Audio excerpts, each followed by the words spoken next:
2017 என் கட்டி வெடித்து 9 மடங்கு 10 சென்டிமீட்டர் அளவுக்கு வளர்ந்தது. அதாவது என் மூளையின் 1/3 பகுதி உண்மையில் அழிக்கப்பட்டது என்று அர்த்தம். மூளையில் ஏதாவது ஒரு பகுதி அழிக்கப்பட்டு அகற்றப்பட்டால் அது ஒருபோதும் மீண்டும் வளர முடியாது. எனக்கு ஒரே மாதிரியாக இல்லாத கட்டி இருந்தது.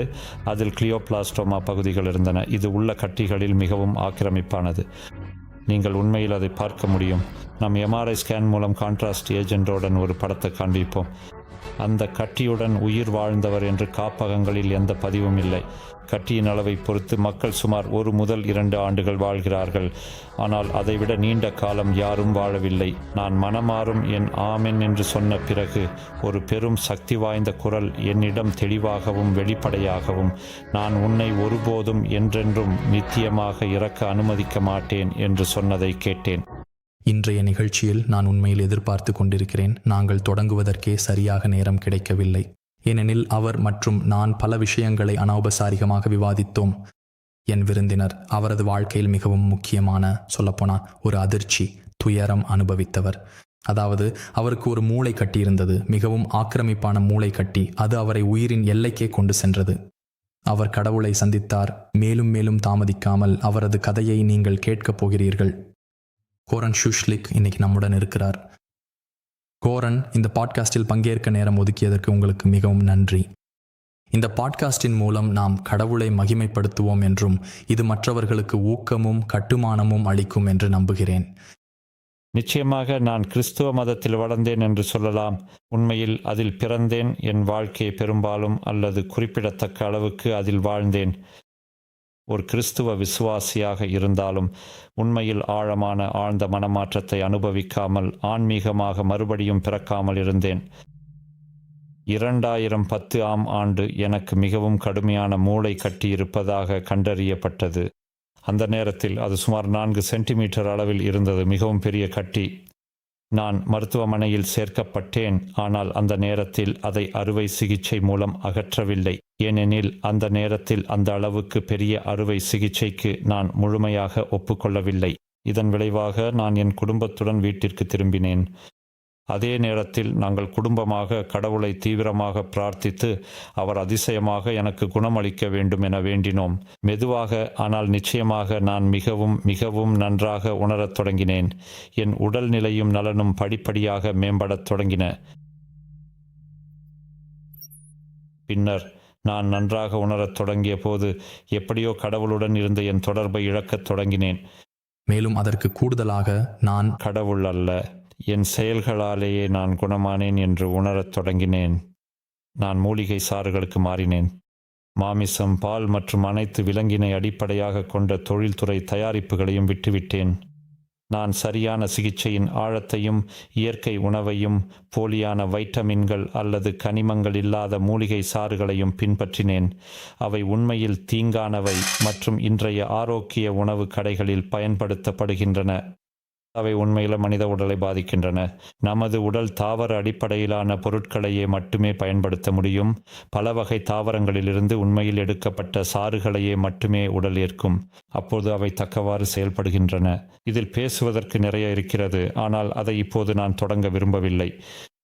உதாரணமாக 2010 ஆண்டு அந்த குறிப்பிட்ட வருடத்தில் நீங்கள் எப்படி உணர்ந்தீர்கள்? அந்த நேரத்தில் உங்களுக்கு முக்கியமான தலைவலி அல்லது ஏதேனும் பல்பியோனம் இருந்ததா? அது தொடர்ச்சியான தலைவலியா? ஏதாவது வகை மைக்ரேன்களா? நீங்கள் எப்படி அந்த நிலைக்கு வந்தீர்கள்? அதாவது நான் மருத்துவரை பார்க்க வேண்டும், இதை பரிசோதிக்க வேண்டும் என்று சொல்வதற்கு என்ன காரணம்? நான் திடீரென மயங்கி விழுந்து விட்டேன். அதுக்கப்புறம் அவங்க உடனே என்னை ஆம்புலன்ஸில் மருத்துவமனைக்கு கொண்டு சென்றார்கள். அங்கே பரிசோதனையில் எனக்கு ஒரு பெரிய மூளை கட்டியிருப்பதை அவர்கள் கண்டுபிடித்தார்கள். அது சுமார் 4 முதல் 5 சென்டிமீட்டர் அளவில் இருந்தது. அப்போது அவர்கள் உடனே எல்லாவற்றையும் முழுமையாக அகற்ற வேண்டும் என்று விரைந்தனர். ஆனால் அதிர்ஷ்டவசமாக என் அன்பான மனைவி கடுமையாக எதிர்த்தார். இறுதியில் அதை நடக்க அனுமதிக்கவில்லை. அதனால் அவர்கள் கவனமாக என் தலையை திறந்தார்கள். அதை செய்த பிறகு அவர்கள் உடனே என் மனைவியை அழைத்து எல்லாவற்றையும் முழுமையாக அகற்ற எக்ஸ்பிளிசிட் அனுமதி கேட்டார்கள். அவள் உறுதியாக மறுத்ததால் அவர்கள் மிகவும் கவனமாக மீண்டும் மூடி என்னை அங்கேயே விட்டுவிட்டார்கள். மருத்துவர்களின் மதிப்பீட்டின்படி நான் உயிருடன் இருக்க விரும்பவில்லை என்று நான் விழிப்புடன் தேர்வு செய்ததாக அவர்கள் கருதினர். இது ஆழமானதும் கடினமான உணர்வும் ஆகும். மிக நீண்ட காலத்தில். அதுக்கப்புறம் தான் நான் தொடங்கினேன். அதுக்கு முன்பு நான் நிறைய இறைச்சி மற்றும் ஆரோக்கியமற்ற உணவுகளை சாப்பிடுவேன். அந்த நேரத்திலிருந்து நான் முழுமையாக செடியிலிருந்து பெறப்படும் உணவுகளை மட்டுமே சாப்பிடும் ஒருவராக மாறிவிட்டேன். இறைச்சி மற்றும் மற்ற அனைத்தையும் நிறுத்திவிட்டேன். அப்புறம் நான் எனக்கு ரொம்ப நன்றாக உணர ஆரம்பித்தேன். அந்த காலத்தில் மருத்துவமனையிலும் அதற்கு பிறகும் கடவுள் நம்மை குணப்படுத்தி காப்பாற்ற வேண்டும் என்று எப்போதும் பிரார்த்தித்து கொண்டிருந்தோம். நான் முன்பே சொன்னது போல நான் நலம் பெறத் தொடங்கிய போது என் ஆரோக்கியம் அவருடைய தலையீட்டின் விளைவாக இருந்தது என்பதை நான் மெதுவாக மறந்துவிட்டேன். அரை வருடம் கழித்து நான் முற்றிலும் பிரார்த்தனை செய்வதும் படிப்பதும் நிறுத்திவிட்டேன். 1 வருடம் உண்மையில் மன்னிக்கவும் எதிர்பாராத விதமாக நான் மீண்டும் இந்த மருத்துவமனைக்கு சென்றேன். அது உறுதி செய்யப்பட்டது. 1 மாதத்திற்கு முன்பு நான் சோதனைக்காக சென்றிருந்தேன். இங்கே இடது பக்கத்தில் எனக்கு ஒரு கட்டி இருந்தது. அதற்கு பிறகு 1 மாதம் கழித்து அது மிகவும் தீவிரமான கட்டி என்பதால் என்னை மருத்துவமனைக்கு அழைத்து சென்றபோது என் மூளையின் மறுபுறம் 3 கட்டிகள் உருவாகியுள்ளன என்று கண்டுபிடிக்கப்பட்டது. 1-2 முக்கியமாக ஒன்று 1 சென்டிமீட்டர் அளவில் இருந்தது. அடிப்படையில் என் முழு தலையும் கிட்டத்தட்ட அழிந்துவிட்டது. நான் அதை மிகவும் மிகவும் நன்றாக நினைவில் வைத்திருக்கிறேன். மருத்துவமனை ஊழியர்கள் எனக்கு மிகவும் தெளிவாக அவர்கள் என்னை உதவ முடியாது என்று சொன்னார்கள். நான் உண்மையில் வீட்டுக்கு போய் என் அன்பான குடும்பத்தினரிடம் இறுதி விடை பெற தயாராக வேண்டும் என்று அவர்கள் சொன்னார்கள். நான் அதிகமாக பேச முடியாத நிலைமையில் இருந்தாலும் ஒரு வகையில் அரை உணர்வுள்ள நிலையில் இருந்தேன். ஒரு சின்னமாக சொன்னால் அப்போது அது ஒரு சனிக்கிழமை பிற்பகல். அது கோடை பருவத்தின் உச்சம். சுமார் 40 டிகிரி செல்சியஸ் வெப்பம் இருந்தது. நாங்கள் எங்கள் வீட்டின் மேல் மாடியில் இருந்தோம். என் உடல் நலம் மீள அனைவரும் பிரார்த்திக்க பலர் வந்தனர். வானில் ஒரு மேகமும் இல்லை. ஆனால் திடீரென பிரார்த்தனையின் போது இடி மிகச் சத்தமாக இடித்தது. எல்லோரும் பயந்து என்ன நடக்கிறது, உலகம் முடிவடையப் போகிறதா என்று நினைத்தார்கள். அந்த அளவுக்கு சத்தமாக இருந்தது. அந்த நேரத்தில் எனக்கு திடீரென எல்லாம் நன்றாக இருப்பதாக உணர்ந்தேன். நான் எழுந்து நின்றேன். என் சக்தியை மீண்டும் பெற்றேன். நாங்கள் மருத்துவமனைக்கு சென்று எம்ஆர்ஐ எடுத்தோம். புதிய வளர்ச்சி இருந்த சுவடே இல்லாமல் மறைந்தது. இடது பக்க கட்டி சுருங்கவில்லை, ஆனால் என்னை மரண விளிம்பிற்கு தள்ளியது மறைந்தது. அதாவது கடவுள் என் மூளையை நேரடியாக உருவாக்கினார்.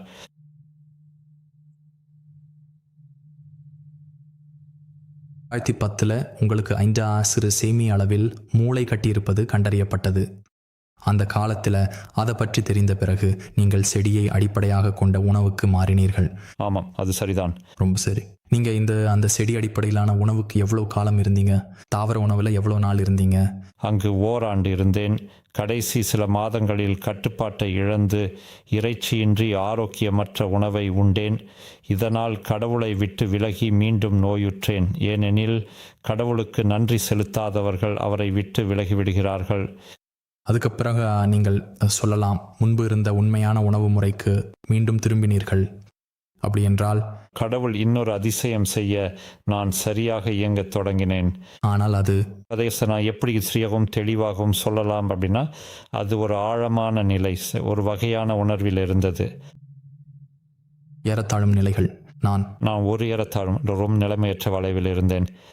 நான் உண்மையில் நிலையானவராக இருக்கவில்லை. நான் கடவுளுக்காக முயற்சியுடன் வேலை செய்தேன். தொடர்ந்து மக்களுக்கு எச்சரிக்கை கூறினேன். ஆனால் அது முழுமையாக இல்லை. அதற்கு பிறகு சில முக்கியமான ஆண்டுகள் கழித்து, குறிப்பாக 2018 அல்லது 2017ஆம் ஆண்டில் எனது கட்டி வெடித்து 9 மடங்கு 10 சென்டிமீட்டர் அளவிற்கு வளர்ந்தது. எனது மூளையின் 1/3 பகுதி உண்மையில் அழிக்கப்பட்டது. மேலும் மூளையில் ஏதாவது அழிக்கப்பட்டு அகற்றப்பட்டால் அது மீண்டும் வளர முடியாது. ஏனெனில் அந்த செல்கள் நரம்பு செல்கள், அவை வளராது, பெருகாது. அதனால் அது அகற்றப்பட்டால் அது அகற்றப்பட்டதாகவே இருக்கும். அது எப்பொழுது நடந்தது? அது எந்த ஆண்டு? 2018ஆம் ஆண்டு. 2018ஆம் ஆண்டு. அது எனக்கு ஒரு திருப்பு முனை என்று சொல்லலாம், இல்லையா? உங்கள் தனிப்பட்ட வாழ்க்கையில் நீங்கள் மரணத்தை பற்றி பயந்தீர்களா? அதை பற்றி நீங்கள் யோசித்தீர்களா? அந்த நேரத்தில் உங்கள் மனசில் அதிகமாக ஓடிய எண்ணங்கள் என்ன? சரி, அந்த இறுதி தருணங்களில் அதை மரணம் என்று அழைக்கலாம். அது நடக்க வேண்டியதாக இருந்தது. நான் கடவுளை மிகவும் நெருக்கமாக அனுபவித்தேன். அந்த குறிப்பிட்ட மற்றும் சவாலான காலத்தில், அந்த வருடங்களில் எனக்கு மிகவும் கடுமையான மயக்கம் மற்றும் வலிமையான எபிலெப்சி பிடிப்புகள் ஏற்பட்டன. ஏனெனில் என் மூளையின் ஒரு முக்கியமான மூன்றில் ஒரு பகுதி முற்றிலும் அடக்கப்பட்டிருந்தது. எனவே என் மூளை மிகுந்த அழுத்தத்தில் இருந்தது. நாங்கள் பிறகு காண்பிக்கும் படங்களில் நீங்கள் பார்க்கும் கட்டி என் மூளையின் மற்ற பாதியை 2 சென்டிமீட்டர் அல்லது அதற்கு மேல் தள்ளியது. எபிலெப்சி பிடிப்புகளுக்கு இயற்கையாகவே பல்வேறு காரணங்கள் உள்ளன. இரு தரப்புகளுக்கிடையிலான ஒரு ஆன்மீக போரின் சூழலிலும் கூட. ஆனால் ஏதேனும் ஒரு விஷயம் உடல் அமைப்பில் ஏற்பட்டால் எனக்கு நடந்தது போல, அது அந்த அம்சம் பற்றி அல்ல, உண்மையில் மூளை திசுக்கள் அழிக்கப்பட்டது பற்றிதான். மற்ற மூளையின் மீது ஏற்பட்ட மிகப்பெரிய அழுத்தம், அது சுமார் 2 முதல் 3 சென்டிமீட்டர் தடிமனாக வேதனையுடன் இருந்தது. அது மிகவும் பயங்கரமாக இருந்தது. யாரோ திட்டமிட்டு 230 வோல்ட் மின்கம்பியை 12 வோல்ட் அல்ல உடலில் நுழைத்தது போலவே இருந்தது. ஆனால் முழு 230 வோல்ட் சக்தி வாய்ந்த மின்சாரம் நேரடியாக உங்கள் காதில் செலுத்தப்பட்டால், அதன் முழுமையான வேதனை மற்றும் துன்பத்தை நான் உண்மையில் சரியாக விவரிக்க முடியாது. நான் முழுமையாக வெறுப்பால் நிரம்பி யாரையாவது இப்படி பெரும் வேதனையில் ஆழ்த்த விரும்பினாலும் கூட, நான் ஒருபோதும் யாருக்கும் இதை விரும்ப மாட்டேன். ஹிட்லர் போன்ற ஒருவருக்கும் கூட இல்லை. இத்தகைய வேதனை மிகவும் அரிதாகவே அனுபவிக்கப்படுகிறது. நான் பலருடன் பேசியிருக்கிறேன், ஆனால் இத்தகைய பயங்கரமான உணர்வுகளை யாரும் அனுபவித்ததில்லை. 20 வோல்ட் வயர் உங்கள் உடலை தாக்கி உங்களை துண்டு துண்டாக சிதைப்பது போன்றது. அப்போது நீங்கள் உங்கள் இறுதி கட்டத்தில் மரணத்தை நேருக்கு நேர் எதிர்கொண்டிருந்தீர்கள். ஆம். அந்த காலம் எப்படி இருந்தது? நான் கடவுளுக்கு இதுவரை எப்போதும் இதளவு அருகில் இருந்ததில்லை. அந்த ஆழமான இறுதி கணத்திற்கு முன்பே கூட, ஒரு 2 மாதங்களுக்கு முன்பே நான் மிகவும் பலவீனமாகவும் மெலிந்தவராகவும் மாறிவிட்ட போது, நான் வெறும் 20 அல்லது 30 அடிகள் மட்டுமே நடக்க முடிந்தது. ஒவ்வொரு நாளும் நான் மேலும் மேலும் பலவீனமாகி வருவதை உணர்ந்தேன். ஆனால் நான் கடவுளுக்கு மிகவும் நெருக்கமாக இருந்ததால் மரணம் என்ற எண்ணமே எனக்கு சிறிதும் பயமளிக்கவில்லை.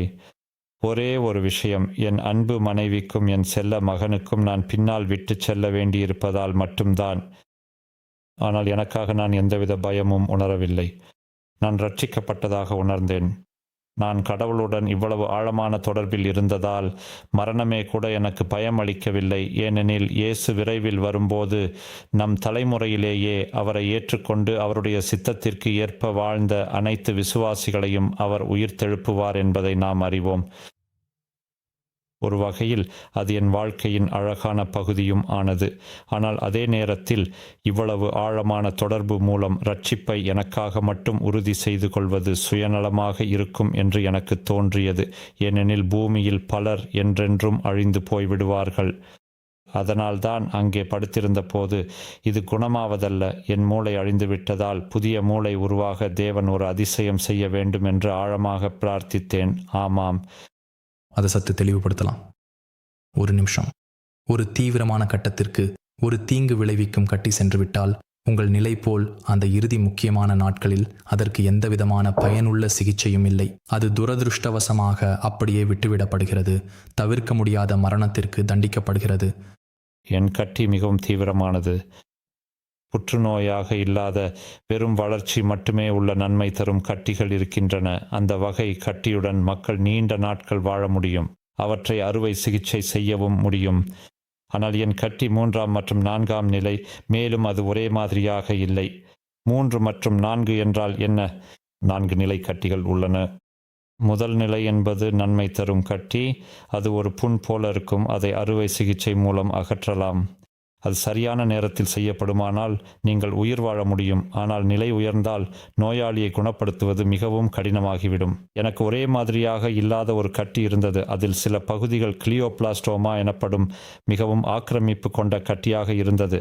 நீங்கள் எம்ஆர்ஐ ஸ்கேன் மூலம் கான்ட்ராஸ்ட் ஏஜென்ட் பயன்படுத்தி எடுத்த படத்தை பார்க்கலாம். அதனால் குறிப்பாக வெள்ளை பகுதிகள் இருந்தன. ஆவணங்களின்படி அந்த வகை கட்டியுடன் யாரும் உயிர் வாழ்ந்தது இல்லை. மக்கள் கட்டியின் அளவை பொறுத்து 1 வருடம் முதல் 2 வருடம் வரை வாழ்கிறார்கள். ஆனால் அதற்கு மேல் யாரும் வாழ்ந்ததில்லை. நிஜமாவே கதையை தொடரலாம். அப்படின்னா 2018 நீங்கள் உங்கள் படுக்கையில் தனியாக படுத்திருந்தீங்க.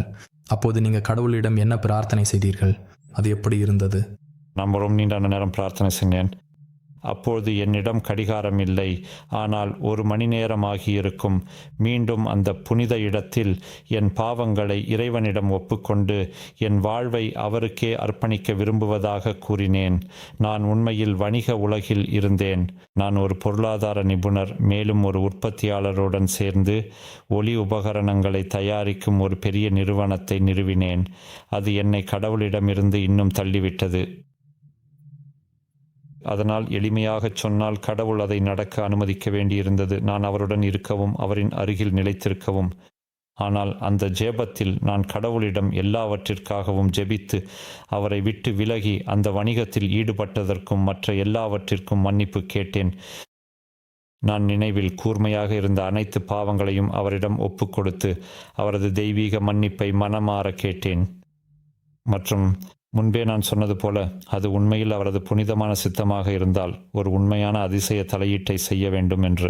நான் மனித குலத்திற்கெல்லாம் ஒரு அவசரமான எச்சரிக்கை செய்தியை அனுப்ப முடியும் வகையில் ஏராளமான மக்கள் இயேசுவின் மகிமையான திரும்பும் முன் ரட்சிக்கப்பட வேண்டும் என்பதற்காக நான் மிகுந்த மரியாதையுடன் ஆமென் என்று கூறிய பிறகு நான் தெளிவாக வலிமையான உரத்த ஒரு குரலை கேட்டேன். நான் உன்னை எப்போதும் இறக்க அனுமதிக்க மாட்டேன். ஏன் எப்போதும் என்று? ஏனெனில் இயேசு நம் வாழ்நாளில் வருகிறார். உலகம் முழுவதும் தற்போது நடைபெறும் இந்த ஆழமான நெருக்கடிகளை பாருங்கள். இந்த அடக்குமுறை டுக்காயும் நம் கண்முன்னே ஆழமாகவும் தொடர்ந்து வளர்ந்து கொண்டிருக்கிறது. மெதுவாக நடக்கிறது என்பதால் மக்கள் குருடர்களாகிவிட்டார்கள். ஆனால் கடந்த 20 ஆண்டுகளை பாருங்கள், மக்களின் மனநிலை மாறிவிட்டது. அவர்கள் மனப்பான்மை, இனி யாரும் ஒருவருடன் ஒருவர் பேச விரும்பவில்லை. இப்போதெல்லாம் கைபேசிதான். நாள் முழுவதும் அவர்களோட கைபேசியை பிடிச்சு வாசிக்கிறார்கள். அதனால் எல்லாமே மாறிவிட்டது. அநாகரிகம் உலகம் முழுவதும் இவ்வளவு அதிகமாக தோன்றியுள்ளது என்பதே புரியாத ஒன்றாக உள்ளது. மட்டும் 20 வருடங்களுக்கு முன்பு இந்த ஆழமான மாற்றம் முற்றிலும் கற்பனை கூட முடியாததாக இருந்தது. ஆனால் நான் எப்போதும் சொல்வது போல, நாம் அதை ஒவ்வொரு நாளும் சிறிய சூட்சுமமான அளவுகளில் வருந்தத்தக்க வகையில் பெறுகிறோம் என்பதால் மனித குலத்தின் ஆழமான மற்றும் கவலைக்கிடமான வீழ்ச்சியை முழுமையாக உணரும் திறன் நம்மிடம் இனி இல்லை. அப்படியா? அப்படி என்றால் நீங்கள் 1 மணி நேரம் முழுவதும் இறைவனிடம் மனமார்ந்த பிரார்த்தனை செய்தீர்கள். அந்த முக்கியமான பிரார்த்தனைக்கு பிறகு என்ன நடக்கிறது? நான் மருத்துவமனையில் இருந்தேன். அப்போது நடந்த முதல் விசித்திரமான விஷயம் என்னவென்றால், திடீரென்று அங்கிருந்த பிற நோயாளிகள், எனக்கு அறிமுகமில்லாதவர்கள், என்னிடம் வந்து கடவுளை பற்றி ஏதாவது கேட்கலாமா என்று கேட்டார்கள். அந்த நேரத்தில் நான் வசித்திருந்த நாட்டில்தான் இது நடந்தது. அது ஒரு நாத்திக நாடு, கடவுளை மிகவும் விலகி வாழும் நாடு. பல்கலைக்கழகத்திற்கு முன்பு எனது முதல் வேலை எக்ஸ்ரே தொழில்நுட்ப நிபுணராக இருந்தது. நான் MRI மற்றும் டொமோகிராபி ஆகியவற்றுடன் ஒரு துறையை நிர்வகித்தேன். எனவே மருத்துவ வட்டாரங்களில் சூழ்நிலை எப்படி இருக்கும் என்பதை நன்கு அறிவேன். அந்த சூழலில் கடவுளை பற்றி பேசுவது சாத்தியமே இல்லை. ஆனால் விசித்திரமாக, நான் அங்கு இருந்தபோது சுமார் 30 பேர் என்னை சந்திக்க வந்தார்கள். இது ஒரு பெரிய எண்ணிக்கை. அவர்கள் அனைவரும் உண்மைக்காக இயங்கினார்கள். நான் அவர்களில் ஒவ்வொருவருக்கும் உண்மையை சொல்ல முடிந்தது. என்னை மிகவும் ஆச்சரியப்படுத்தியது என்னவென்றால், நான் சந்தித்த அனைத்து மக்களிலும், மருத்துவர்களிலிருந்து தூய்மை பொறுப்பாளர்கள் வரை, எனக்கு மிகவும் முக்கியமான அனுபவம் எப்படியோ ஒரு தூய்மை பொறுப்பாளருடன் தான் ஏற்பட்டது. என் மனைவியின் மூலம் அவர் என்னை பற்றி கேட்கத் தொடங்கினார். முழுமையாக அறிமுகமில்லாத ஒருவரை புரிந்து கொள்வது மிகவும் கடினம். மக்கள் உங்களை பற்றி விசாரித்து தொடர்பு கொள்ள விரும்புகிறார்கள். பிறகு நான் இன்னொரு தொலைவில் உள்ள இடத்தில் இன்னும் சில நாட்கள் கழித்தேன். ஆனால் அதிர்ஷ்டவசமாக அந்த குறிப்பிட்ட பெண்ணை சந்திக்கும் வாய்ப்பு கிடைக்கவில்லை. அதனால் நான் அங்கே சென்றேன். வெகு தொலைவில் இருந்த போதும் அவர் உடனே என்னை அழைத்தார். கோரன், ஹே, தயவு செய்து எனக்கு உண்மையை பற்றி, கடவுளை பற்றி, இயேசுவை பற்றி உண்மையில் ஆழமான ஏதாவது சொல்ல முடியுமா என்று கேட்டார். அந்த மருத்துவமனையில் அற்புதங்கள் நடந்து கொண்டிருந்தன. மக்கள் நம்பிக்கையை நோக்கி திரும்பினார்கள். நான் உண்மையில் அதிர்ச்சியடைந்தேன். ஏனெனில் இது போன்றதை நான் முன்பு ஒருபோதும் அனுபவிக்கவில்லை. நான் எப்போதும் பைபிளையும் இயேசு திரும்பி வருவதற்கு முன் நடைபெறும் கடைசி நாட்களையும் படித்திருக்கிறேன். ஆனால் கடவுளின் இவ்வளவு சக்தி வாய்ந்த மற்றும் தீவிரமான செயல்களை நான் ஒருபோதும் பார்த்ததில்லை. இன்றும் கூட நான் கடவுளுக்காக தீவிரமாக பணியாற்றுகிறேன். அற்புதங்கள் தொடர்ந்து நடக்கின்றன என்று நான் சொல்லலாம். உதாரணமாக, சமீபத்தில் நான் சில உண்மையிலேயே விசித்திரமான மற்றும் நம்ப முடியாத சூழ்நிலைகளால் அது நிஜமாகவே சாத்தியமில்லாததாக இருந்தாலும் கூட நான் எப்படியோ அந்த குறிப்பிட்ட நபரை அடைய சம்ஹவ் முடிந்தது. பின்னர் மக்கள் என்னை அழைத்தார்கள், ஏனெனில் ஒரு மிகவும் துரதிருஷ்டவசமான பெண் மிகவும் தீவிரமான புற்றுநோயால் மெதுவாக இறந்து கொண்டிருந்தார். அந்த நோய் அவளது முழு வயிற்று பகுதியையும் முழுமையாக ஆக்கிரமித்து விட்டது. அனைத்தும், ஒவ்வொரு உறுப்பும் முற்றிலும் அழிந்துவிட்டது. அதை பார்ப்பது உண்மையில் மிகவும் பயங்கரமாகவும் மனதை உடைக்கும் வகையிலும் இருந்தது. அதனால் என் அன்புக்குரிய மனைவியும் நானும் அவளை சந்தித்தோம், அவளுடன் மனமுவந்து பிரார்த்தனை செய்தோம் மற்றும் கடவுளை பற்றியும் ஆழமான மற்றும் நிலையான உண்மையை பற்றியும் நீண்ட நேரம் பேசினோம். அதற்கு பிறகு அவளை அந்த மருத்துவமனையின் பல்லியேட்டிவ் பராமரிப்பு பிரிவுக்கு அனுப்பினார்கள். அங்கு வாழ்நாள் முடிவில் உள்ளவர்கள் வைக்கப்படுகிறார்கள். நாங்கள் பிரார்த்தனை செய்தோம். மேலும் எனக்கு ஒரு குழுவும் உள்ளது. நீங்களும் எங்களுடன் ஃபேஸ்புக்கில் மற்றும் ஆன்லைனில் சேரலாம் என்று நான் உங்களுக்கு லிங்க் அனுப்பவும் முடியும். எப்படியோ நாங்கள் பிரார்த்தனை செய்த சில நாட்களுக்கு பிறகு அந்த பெண் பல்லியேட்டிவ் பராமரிப்பு பிரிவிலிருந்து வெளியேற்றப்பட்டார். எப்போதும் இல்லாத அளவுக்கு நன்றாக உணர்ந்தார். இப்போது அவள் எங்களுடன் குழு பிரார்த்தனைகளில் கலந்து கொள்கிறாள். இப்படிப்பட்ட அனுபவங்களை நாங்கள் எப்போதும் சந்திக்கிறோம். கடவுளுக்கு மகிமை, கடவுளுக்கு மகிமை. அதுவே என் கடவுளுடன் கொண்ட உறவின் விளைவாக இருந்தது. 20ஆம் ஆண்டு 18க்கு முன்பே நான் பல்வேறு கட்டங்களில் அவருக்காக வேலை செய்தேன். ஆனால் அந்த நேரத்திலிருந்து என் முழு வாழ்க்கையையும் அவருக்காக முழுமையாக அர்ப்பணித்து விட்டேன். இதன் விளைவாக பலரும் உண்மையில் கடவுளை கண்டுபிடித்துள்ளனர். இது என் சக்தியால் அல்ல, ஆனால் நான் என் மனதை கடவுளுக்கு அர்ப்பணித்ததால் தான். அவர் அந்த ஆழமான வார்த்தைகளை என்னை வழியாக பேசச் செய்ய நான் அல்ல, அவருடைய தெய்வீக வழி நடத்தலால். கடவுளுக்கு மகிமை. நாம் உங்கள் அனுபவத்திற்கு சிறிது பின்னோக்கி செல்ல விரும்புகிறேன். நீங்கள் கடவுளிடம் 1 மணி நேரம் பிரார்த்தனை செய்த பிறகு புற்றுநோயுடன் என்ன நடந்தது? மருத்துவர்கள் என்ன சொன்னாங்க? அதுக்கு பிறகு ஸ்கேன் முடிவுகள் எப்படி இருந்தன? நான் மருத்துவமனையில் இருந்தபோது அவர்கள் மீண்டும் திறந்தார்கள். என்ன செய்ய முடியும் என்று பார்க்க. பிறந்து அவர்கள் மூடிவிட்டார்கள். அவர்கள் சுமார் 1 சென்டிமீட்டர் மற்றும் அரை திசுக்களை பகுப்பாய்வுக்காக எடுத்தார்கள். அங்கு அவர்கள் கண்டுபிடித்தது அது 4ஆம் கட்டமாக இருந்தது. அதாவது அது மிகவும் தீவிரமான கட்டி, பதிவுகளில் கூட இல்லாத ஒன்று.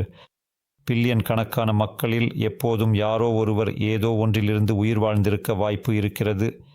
ஜப்பானில் வெடிகுண்டுகள் போடப்பட்ட போது போல 400 மீட்டர் தூரத்திலும் உயிர் வாழ்ந்தவர்கள் இருக்கிறார்கள். ஆனால் சாதாரண சூழ்நிலைகளில் இதிலிருந்து யாரும் உயிர் வாழ்ந்ததாக மருத்துவ பதிவுகளில் எந்த சான்றும் இல்லை. ஏனெனில் இது வேகமாக நடக்கிறது, இயற்கை சிகிச்சைகளாலும் கூட இல்லை.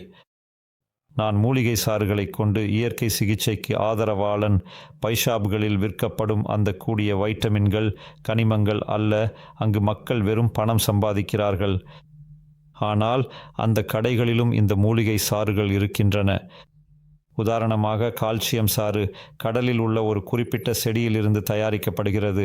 அது உயிருள்ள பொருளிலிருந்து இருக்க வேண்டும், ஏனெனில் அப்போது எல்லாமும் நன்கு அரைக்கப்படுகிறது.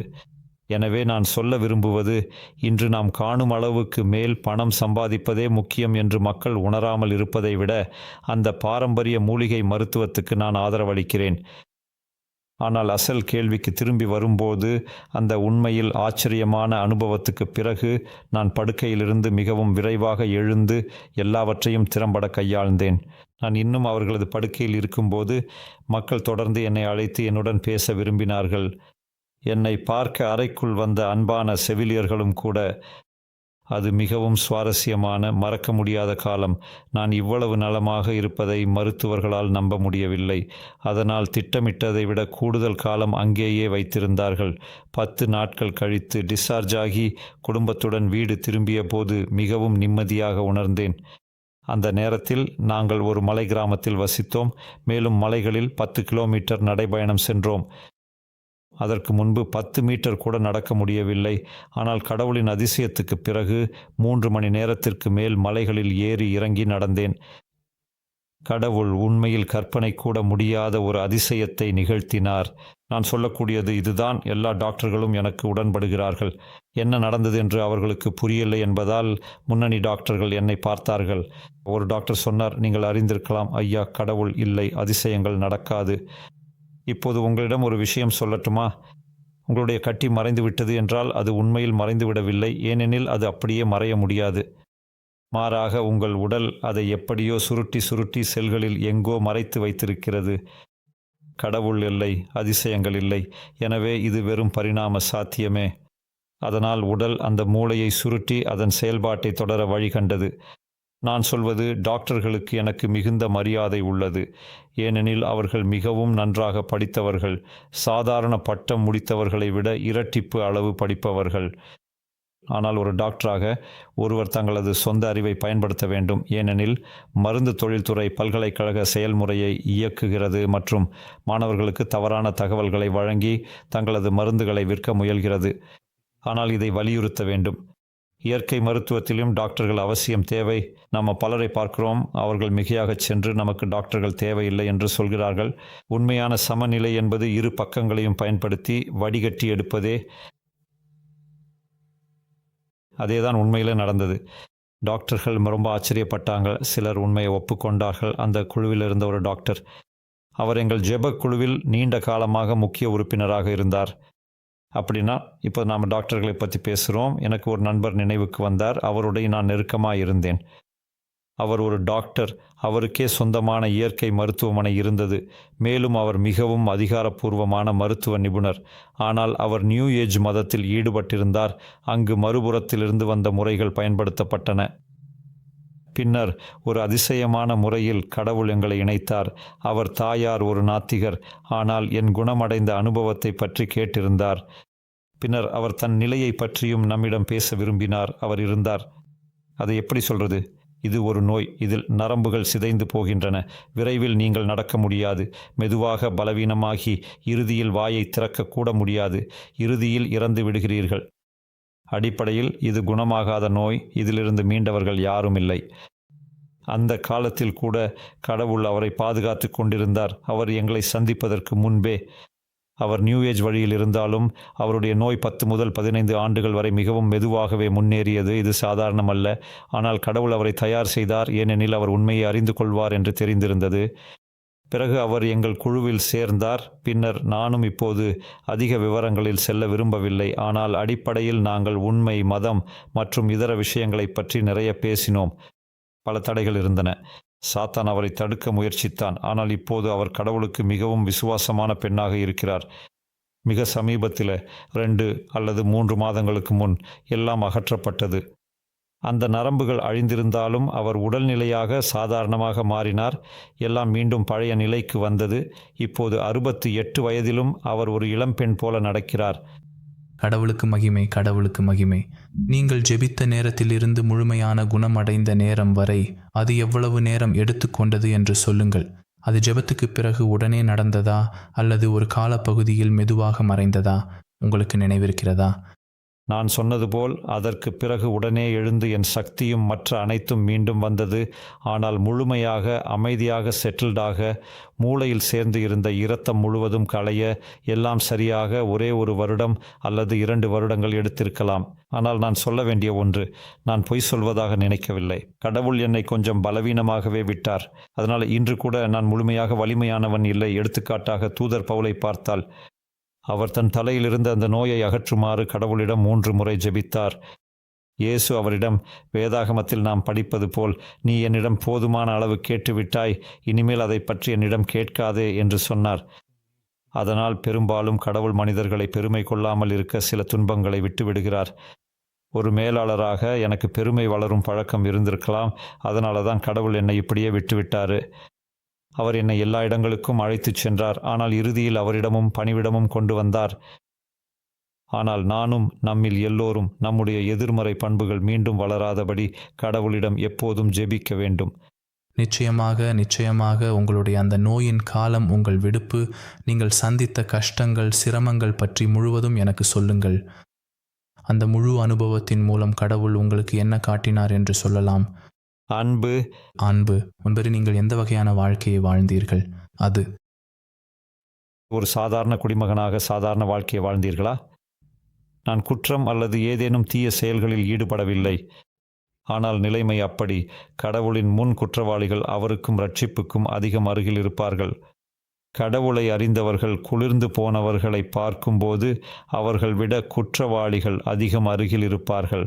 சிலுவையில் இயேசுவின் அருகில் இருந்த திருடனை நினைவுபடுத்திக் கொள்ளுங்கள். அவர் ரட்சிக்கப்பட்டார். ஆனால் அவரை கொன்ற யூதர்கள், கடவுளுக்கு அருகில் இருந்தவர்கள் ரட்சிக்கப்படவில்லை. அதனால் கடவுள் நம்முடைய பொறுப்பை நம்முடைய அறிவின்படி தீர்மானிக்கிறார். நான் பாதிரியார்களின் மகனும் பேரனும் கிறிஸ்தவ பிரசங்கிகளின் வாரிசும் என்பதால் மற்றவர்களை விட அதிகமாக அறிவேன். அறிவின்படி கடவுள் பாவத்தை அளக்கிறார். எதையும் அறியாதவர்கள், கடவுள் இருப்பதாக கூட ஒருபோதும் கேளாதவர்கள், அவர்கள் தங்கள் பண்பும் அவர்களுக்கு இருந்த அறிவும் படி ரட்சிக்கப்படுவார்கள். ஆனால் நம்முடைய அறிவு ஆழமாக இருக்கும்போது ஒரு வகையில் நாம் அதிகமாக பாதுகாக்கப்படுகிறோம். ஏனெனில் நம்முடைய அறிவு ஆழமாக இருக்கும்போது நாம் கடவுளுக்கு அருகில் இருப்போம், அதிகமாக பாதுகாக்கப்படுவோம். ஆனால் அதே நேரத்தில் நம்மிடம் அதிக பொறுப்பும் இருக்கும். அது சரிதான். அப்படியென்றால் நான் மீண்டும் சொல்கிறேன், அறிவு ரட்சிப்புக்கான ஒரு நிபந்தனை அல்ல, ஆனால் அது உதவுகிறது. நமக்கு அறிவு இருக்கும்போது சாத்தான் நம்மை எளிதாக நியூ ஏஜ் போன்ற பலவிதமான விஷயங்களில் இழுக்க முடியும். அப்படியென்றால் உங்கள் வாழ்க்கையில் அந்த முக்கியமான நோயுக்கு முன்பு நீங்கள் ஒரு சிறப்பாக வளர்ந்த நிறுவனத்தையும் வெற்றிகரமான வணிக முயற்சியையும் நிறுவியிருந்தீர்கள் என்று சொல்லலாமா? நீங்கள் உண்மையாகவே மக்கள் தங்கள் மனதை முழுமையாக ஈடுபடுத்தும் அந்த சவாலான தொழில் முனைவோர் உலகில் நுழைய வேண்டும் என்று பரிந்துரைக்கிறீர்களா? ஒருவரது வாழ்க்கையில் அது ஒரு விக்கிரகமாக மாறாமல் இருக்க எவ்வளவு வரையிலான எல்லையில் செல்ல வேண்டும்? வணிகம் தானாகவே பாவமல்ல. மக்கள் வாழவும் செயல்படவும் வேண்டும். ஆனால் முக்கியமாக நம் வாழ்வின் மையம் எது? நம் எண்ணங்கள் எங்கே இருக்கின்றன? நாம் ஒரு வணிகத்தை உருவாக்கி அதில் தினமும் 15 மணி நேரம் வேலை செய்தால் நாம் இனி திறமையற்றவர்களாகி விடுகிறோம். நாம் ஒப்புக்கொள்ள வேண்டும், எனக்கு உண்மையாகவே இப்போது நான் முழுமையாக பரிசுத்தனும் நீதிமானும் என்று சொல்ல முடியாது. ஏனெனில் மனிதர்களாக நாம் எப்போதும் வளர்ந்து கொண்டும் மாறிக்கொண்டும் இருக்கிறோம். ஏனெனில் இயேசு திரும்பி வருவதற்கு முன் நாம் பரிசுத்தமாக இருக்க வேண்டும். ஒரு நாள் அந்த அம்சத்தை பற்றியும் நாம் பேசலாம். ஆனால் என் எண்ணத் தொடரை நான் இழந்து விட்டேன். பரவாயில்லை, நீங்கள் பேசலாம். அதை ஒரு தடவை தட்டுங்கள், அதனால் அதிர்வது நிற்கும். ஆம், தயவு செஞ்சு கேள்வியை திரும்ப சொல்லுங்க. கைபேசி கவனத்தை சிதறடிச்சிருச்சு.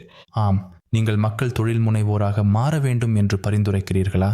அது உங்கள் வாழ்க்கையில் ஒரு விகாரமாக மாறுவதற்கு முன் அது எவ்வளவு வரை செல்ல முடியும்? நாம் தெளிவாக பார்க்க முடிகிறது. பழைய ஏற்பாட்டில் உலகில் மிகச் செல்வந்தரும் மிகச் சிறந்த வளமுடையவரும் ஒரே நேரத்தில் மிகவும் விசுவாசியும் பக்தியுமாக இருந்தார். அதனால் செல்வம் என்பது இரட்சிப்பை அடைவதற்கு கடந்து செல்ல முடியாத ஒரு தடையாக இல்லை என்பது தெளிவாகிறது. ஆனால் துரதிருஷ்டவசமாக இயேசு தாமே ஆழமாக சொன்னது போல் சொந்தமாக செல்வம் கொண்டவர்களில் மிக குறைவானவர்களே உண்மையில் பரலோக ராஜ்யத்தில் நுழைய முடிகிறது. நாம் ஒட்டகம் சுருங்கிய வாயிலில் செல்லும் போல் நுழைய முடியாது. அதாவது என் பார்வையில் கடவுள் நம்மை வழிநடத்தும் போது மட்டுமே வணிகம் உண்மையான வணிகமாகும். அவர் நம்மை வழிகாட்டுகிறார். வணிக விஷயங்களிலும் கூட நாம் அவரை பற்றி கொண்டிருப்போம்.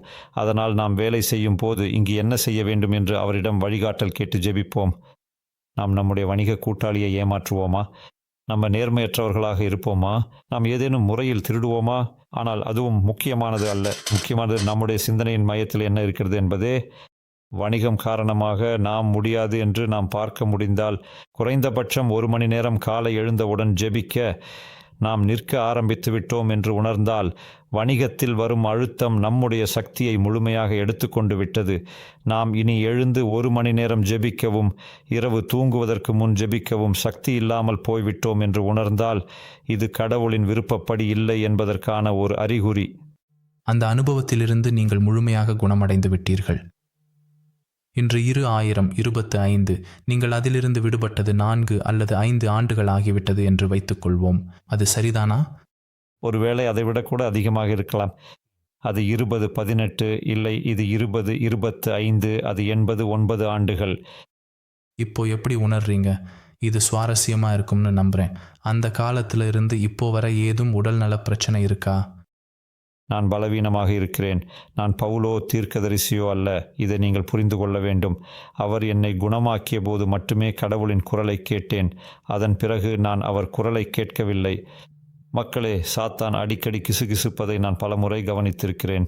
மற்றும் பல நேரங்களில் நம்முடைய சொந்த எண்ணங்களே, யாரோ எதையாவது சொன்னதாக, யாரோ நம்மிடம் பேசுகிறார்கள் போல தோன்றும் எண்ணங்களே உண்மையில் நம்முடைய சொந்த எண்ணங்களாக இருக்கலாம். அந்த விஷயத்தில் நீங்கள் மிகவும் கவனமாக இருக்க வேண்டும். நான் சொல்லக்கூடியது அதுவே. அதேபோல் என் சொந்த அனுபவத்திலும் அது பொருந்தும். அதனால் கடவுள் நம்மை வழிநடத்துகிறார்.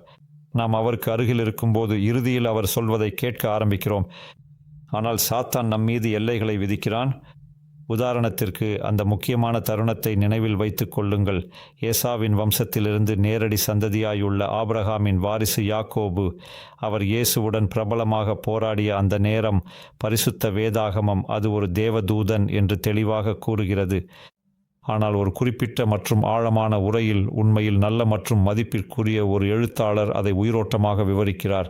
அதே நேரத்தில் சாத்தான் தானாகவே பின்னால் சிதுங்கும் வகையில் கிசுகிசுத்து நீ இந்த போராட்டத்தில் வெல்ல முடியாது என்று தொடர்ந்து சொல்வதோடு சந்தேகம் மற்றும் விரக்தி விதைகளை அவன் மனதில் விதைக்க முயற்சித்தான் அல்லது வெற்றி பெற்று வெறுப்பை உருவாக்கச் செய்தான். எளிமையாகச் சொன்னால் அதிபரிசுத்த உலகத்துடன் நாம் மிகவும் கவனமாக இருக்க வேண்டும். ஏனெனில் அங்கேதான் சாத்தான் அதிகமாக இருக்கிறான்.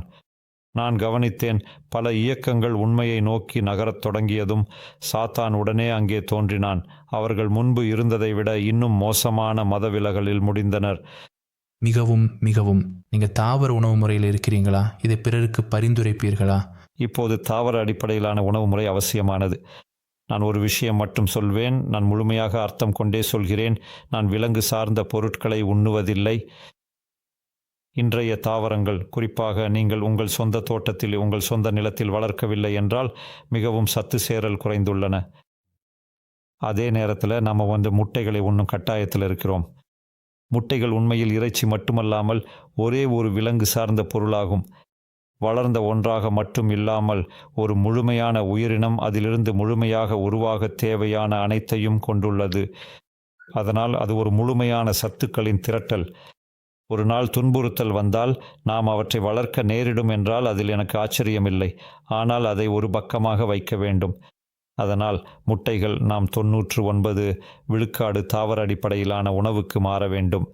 உதாரணமாக நாம் சாப்பிட ரொட்டிகளை தயாரிக்க வேண்டும். இன்றைய உணவில் எதிரி ரொட்டியை மிகவும் விஷமாக்கப்பட்ட பொருளாக மாற்றிவிட்டான். இன்றைய கோதுமையில் அதன் மரபணு அமைப்பு மாற்றப்பட்டுள்ளது. அதனால் அது மிகவும் ஆபத்தானதாக மாறியுள்ளது. ஆனால் எம்மர் போன்ற அனைத்து வகைகளும் அவை உலர்ந்த ஈஸ்ட் மட்டும் பயன்படுத்தி தயாரிக்கப்பட்டால் புதிய ஈஸ்ட் பயன்படுத்தாமல் இருக்க வேண்டும்.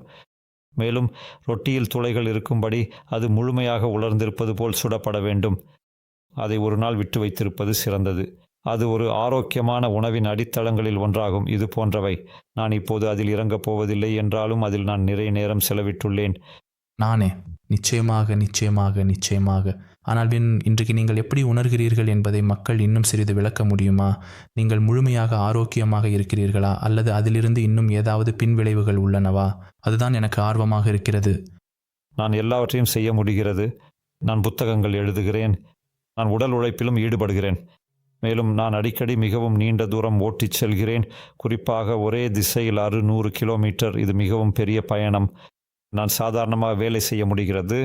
ஆனால் முன்போல இல்லாமல் கொஞ்சம் பலவீனமாக இருக்கிறேன். நான் ஒரு அளவு பலவீனத்தை உணர்கிறேன். அதற்காக கடவுளுக்கு நன்றி கூறுகிறேன்.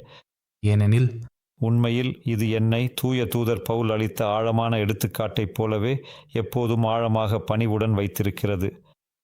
நான் ஒருபோதும் அகந்தயமாகி கடவுளை விட்டு விலகாமல் இருக்கும்படி. அதற்காக நன்றி. அப்படியென்றால் கடைசியாகவும் மிகவும் முக்கியமான கேள்விகளில் ஒன்றாக, வாழ்க்கையில் மிகப்பெரிய துயரமும் பேரவலியும் அனுபவித்த ஒருவராக, வாழ்க்கையில் கடுமையான சூழ்நிலைகளில் இருக்கிறவர்களுக்கு, கடுமையான நோய்களுடன் போராடுகிறவர்களுக்கு நீங்கள் என்ன சொல்ல விரும்புகிறீர்கள்? நீங்கள் அவர்களுக்கு ஒரு செய்தி சொல்லலாம். நான் ஒரு விஷயம் சொல்ல முடியும். நம்ம மாறுதல் மற்றும் ரட்சிப்பு குறித்து முன்பு கேட்ட கேள்வியின் சூழலில் குறிப்பிட்டது போல கடவுள் நம்மால் செய்யக்கூடியதை நாம் செய்ய வேண்டும் என்று எதிர்பார்க்கிறார். அதாவது ஆப்பிரிக்காவில் எதுவும் இல்லாத கருப்பினரை அவர்கள் எதுவும் செய்யாமல் கடவுள் குணப்படுத்துகிறார். ஏனெனில் அவர்கள் செய்யும் நிலை இல்லை. ஆனால் நம்மால் ஏதாவது செய்ய முடிந்தால் அவர் நம்மை ஆரோக்கியமான உணவுக்கு மாறவும் செடியிலிருந்து பெறப்படும் சாறுகளை பயன்படுத்தவும் எதிர்பார்க்கிறார். ஆனால் அவை கூட கடுமையான நோய்களை குணப்படுத்த முடியாது. அந்த இடத்துல தான் கடவுளின் உதவி தேவைப்படுகிறது. ஆனால் நம்மால் செய்ய வேண்டியது இறைச்சி, மதுபானம், காஃபி, புகைப்பிடிப்பு, தீங்கு விளைவிக்கும் பொருட்கள், கருப்பு மற்றும் பச்சை தேநீர் ஆகியவற்றை விட்டுவிட வேண்டும். எனது பக்கத்தில் உள்ள அனைத்து ஆரோக்கியமற்ற பொருட்களையும் வழக்கமாக நான் உங்களுக்கு வலியுறுத்தி பரிந்துரைக்கிறேன். நான் ஃபேஸ்புக் மற்றும் இணையத்தில் 2 தனிப்பட்ட பக்கங்களும் குழுக்களும் வைத்திருக்கிறேன். அங்கே நீங்கள் ஆரோக்கியமான உணவு முறைகள் குறித்த முழுமையான பகுதியை எளிதாக காணலாம். பல மதிப்பிற்குரிய எழுத்தாளர்களிடமிருந்து நான் கவனமாக தொகுத்து வைத்துள்ள ஒரு விரிவான புத்தகம் உள்ளது. அது ஆரோக்கியத்தின் அடிப்படை கொள்கைகள், உண்மையில் தேவைப்படும் முக்கிய சுருக்கங்கள் மற்றும் பலவற்றை முழுமையாக விளக்குகிறது. நான் நினைக்கிறேன், தயவுசெய்து அதை திரையில் எழுத முடியுமா? நீங்கள் முடியும், அதை நீங்கள் பெறுவீங்க. மிக முக்கியமானது ஆரோக்கியமாக சாப்பிடுவது, குறிப்பிட்ட சில நோய்களில் எடுத்துக்கொள்வது. உதாரணமாக 20 மடங்கு நாங்கிரிய குங்குமப்பூ சாறு உள்ளது. அதாவது சாதாரண குங்குமப்பூ சாறு ஆரோக்கியத்திற்கு நல்லது, ஆனால் அது குணப்படுத்தாது. நீங்கள் சொன்னது போல கடுமையான நோய்களில் அதிக நோங்கிரியதை எடுத்தால் அது குணமாகும். ஆகவே ஆரோக்கியமான உணவு அவசியம். அதேபோல் நான் தயாரித்துள்ள புத்தகத்தில் உள்ள சிறப்பு மருந்துகளும் தேவை. அவை அனைத்தையும் எடுத்துக்கொண்டால் கடைசி கட்டத்திலும் ஆரோக்கியத்தை மீண்டும் பெற முடியும். மீதமுள்ளதை கடவுள் செய்கிறார். நிச்சயமாக அப்படின்றதோ நம்மால் முடிந்த எல்லாற்றையும் செய்ய வேண்டும் என்று நீங்கள் பரிந்துரைப்பீர்களா? நம்மால் முடிந்த எல்லாவற்றையும் நம்மால் முடிந்தவை கடவுளிடம் பிரார்த்தனை, அவரிடம் சரணடைதல் அவசியம். ஒரு புதிய பிறப்பு அது வெளிப்படுகிறது. நான் ஒருவரிடம் ஒரு கேள்வி மட்டும் கேட்க முடியும்.